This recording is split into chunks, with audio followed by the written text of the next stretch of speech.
Today in the grain market, the soybeans did stabilize today. The open interest is increasing, and that kind of softened the decline that we've been having over the last couple of days. We're battling some weakness anyway.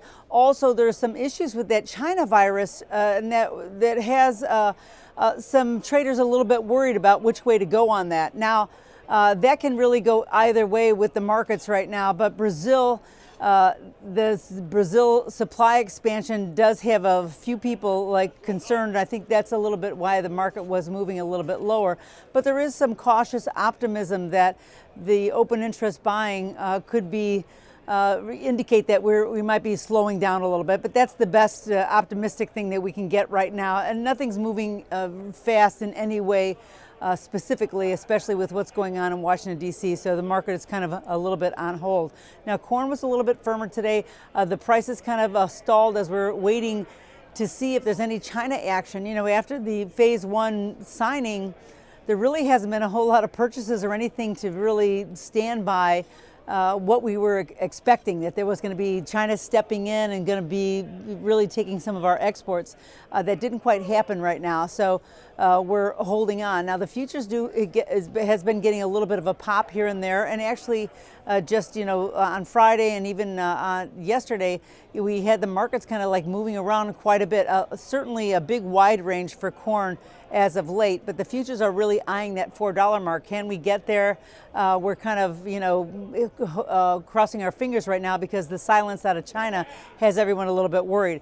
But the USDA inspection was a little bit off as well, and I think that maybe that's holding the market back. Now, it hasn't really collapsed at all in corn, and so that's going to be the big indicator. If that starts to really fall, I think that we could expect to see a lot of the other grains follow it. But right now, we're holding on, hoping for maybe better news to give the market a little bit better idea of direction, which way we're going to go, at least for the short term. Now, wheat is the one that's super volatile right now. We did make a new high, and it's been a new high since 2018. And even today, maybe it's as far as back as 2015 because the market's been relatively wild. Interestingly enough, though, a big recoil midday that kind of surprised everyone. The market pulled back almost 15 cents. And even Kansas City off its high, 504 3/4, and then it came back down under that $5 mark. That really has been kind of a benchmark for Kansas City. And for Chicago, we're really trying to get to that $6 mark. Who would have thought this just 2 months ago? But there's a couple of things. The soft red wheat decline over time has really been the lowest in about 12 years. So this rally just didn't come out of nowhere, but the market's been kind of grinding higher, and all of these fundamental issues are what's moving the market right now.